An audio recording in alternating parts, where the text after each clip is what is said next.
Hello. आपल्यासारख्या आधुनिक माणसांना पेशींच्या किंवा सेल्सच्या अस्तित्वाची आणि सर्व सजीव हे पेशींचेच बनलेले असतात या संकल्पनेची सवय झालेली आहे. आपण मानव म्हणून, सजीव म्हणून खूप साऱ्या पेशींनी बनलेलो आहोत. मानवी शरीरात पेशींचा अंदाज सुमारे 37,000 अब्ज किंवा 37 ट्रिलियन एवढ्या पेशींच्या आसपास वर्तवला जातो. पण जर आपण अगदी 400 वर्षांपूर्वी म्हणजे 1600च्या दशकात मागे गेलो तर हे इतके सहज स्पष्ट नव्हते काय. आणि त्याचं कारण असं होतं की लोकांकडे पेशीचं थेट निरीक्षण करण्यासाठी काही साधनच नव्हतं.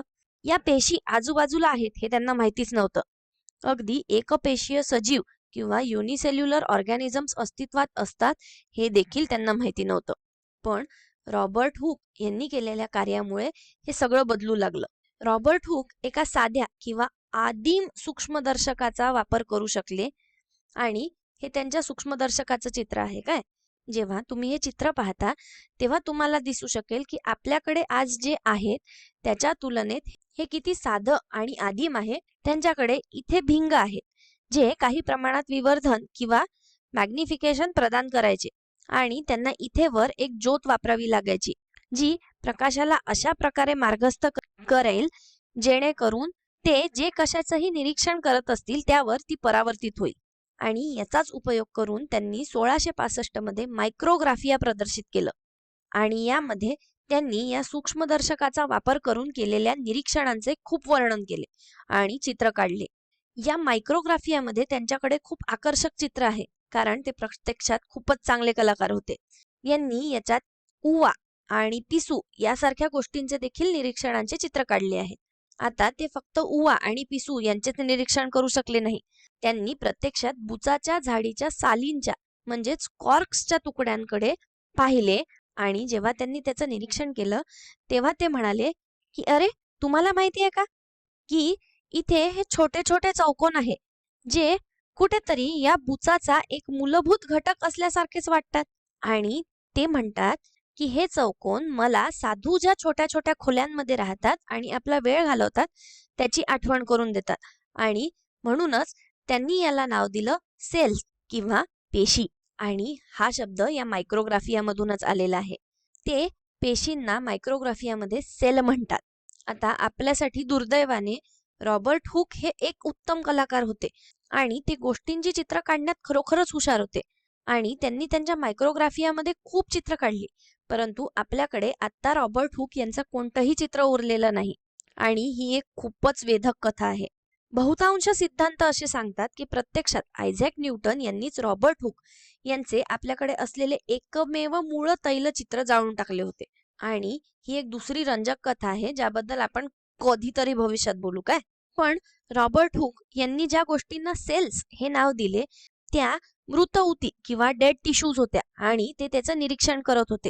म्हणजेच प्रत्यक्षात ते पेशींच्या अवशेषांचे निरीक्षण करत होते आणि त्यांनी जे पाहिलं ते खरोखरच फक्त पेशीभित्तिकेचे किंवा सेल वॉल्सचे अवशेष होते. रॉबर्ट हुक प्रत्यक्षात थेट जिवंत पेशींचं निरीक्षण करू शकले नव्हते आणि कदाचित हाच सर्व जीवनाचा मूळ घटक आहे आणि कदाचित पेशी स्वतः पुनरुत्पादन करतात असा विचार करण्यासाठी त्यांच्याकडे पुरेसा आधार नव्हता. आणि सर्व पेशी या इतर पेशींपासूनच तयार होतात हे समजण्यासाठी आपल्याला इतिहासात अजून बरंच पुढे जायचंय. चला तर पुढे जाऊया. काही वर्षानंतर आपण पुढे जातो आणि आपण पोचतो अँटॉन व्हॅन ल्युवेनहॉक यांच्यापर्यंत. आणि हे होते भिंग तयार करणारे एक डच कारागीर आणि हे हुक यांच्या कामापासून प्रेरित झाले आणि ते म्हणाले, अरे, मी भिंग तयार करू शकतो. कदाचित मी याचा वापर अधिक चांगले सूक्ष्मदर्शक किंवा मायक्रोस्कोप बनवण्यासाठी करेल आणि अधिक चांगली निरीक्षणे करू शकेल. आणि ते तसं करू शकले आणि त्यांनी जिवंत पेशी आणि जिवंत एकपेशीय सजीवांचं निरीक्षण केलं. सगळ्यात पहिले तर ते शुक्राणूचं थेट निरीक्षण करू शकले. हा शुक्राणू आहे काय. ते म्हणाले, अरे, ही गोष्ट जिवंत असल्यासारखीच वाटते आहे.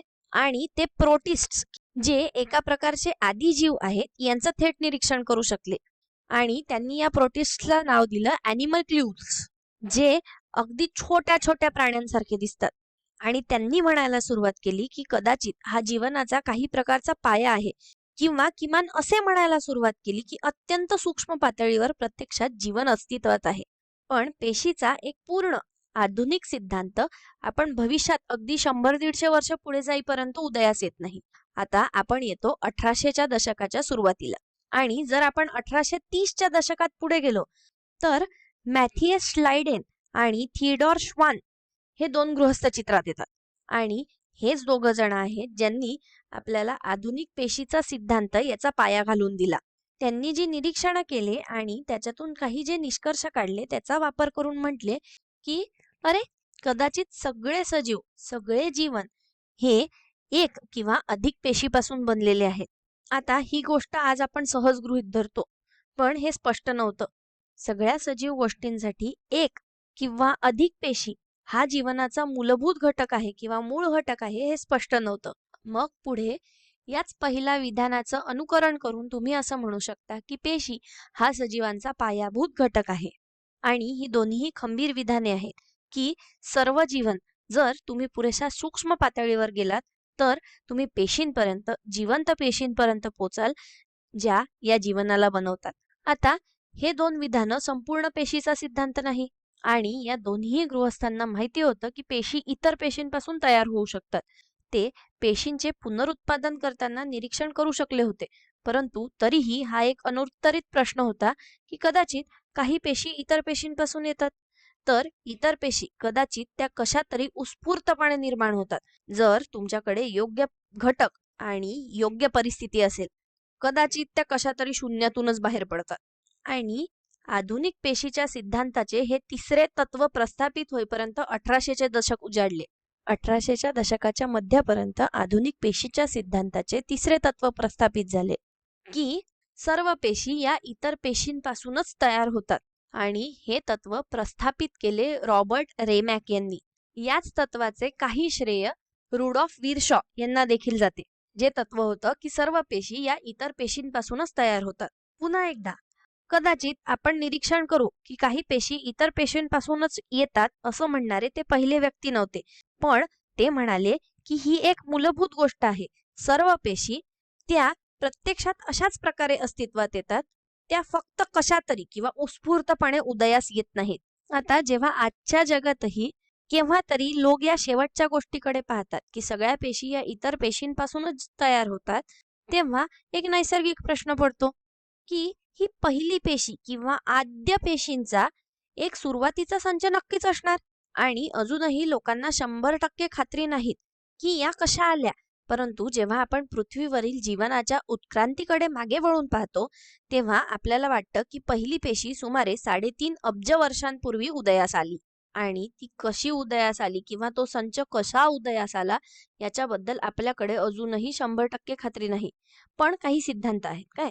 उदाहरणार्थ आपल्याकडे स्फुरिल मेद आहेत किंवा फॉस्फोलिपिड्स आहेत जे नैसर्गिकरित्या द्विस्तर तयार करतात. आणि काही ठिकाणी ते गोलाकार पटले देखील बनवू शकतात, ज्यामध्ये या स्फुरिल मेदाचे किंवा फॉस्फोलिपिड्सचे द्विस्तर असतात. आणि असेही सिद्धांत आहेत की कदाचित माहितीमध्ये, पेशीच्या यंत्रणेमध्ये, कदाचित त्यांच्या पूर्वजांमध्ये जर आपण 3.5 अब्ज किंवा त्याहून अधिक वर्षापूर्वी गेलो तर ते स्वतःची प्रतिकृती तयार करणारे RNA रेणू असावेत किंवा कदाचित ते कशी तरी स्वतःची प्रतिकृती तयार करणारी प्रथिने किंवा प्रोटीन्स असावेत, जी काळाच्या ओघात खूप मोठ्या कालखंडात स्वतःची प्रतिकृती तयार करण्यास सक्षम झाले. त्यांच्याकडे अधिक प्रगत यंत्रणा आली आणि त्यांच्याकडे आपल्या आधुनिक पेशी होत्या किंवा या गोष्टी त्यांच्या जवळ जात होत्या आणि ते अधिक पुनरुत्पादन करण्यास सक्षम झाले. पर्यावरणातील अधिक ऊर्जा आणि संसाधनांचा फायदा घेण्यास सक्षम झाले, जेणेकरून आपण शेवटी आपल्या आधुनिक पेशींपर्यंत पोहोचलो. आणि आपण कसं पोहोचलो हा अजूनही अत्यंत आकर्षक प्रश्न आहे आणि अद्यापही संशोधनाचे क्षेत्र आहे. या व्हिडिओसाठी इतकंच. धन्यवाद.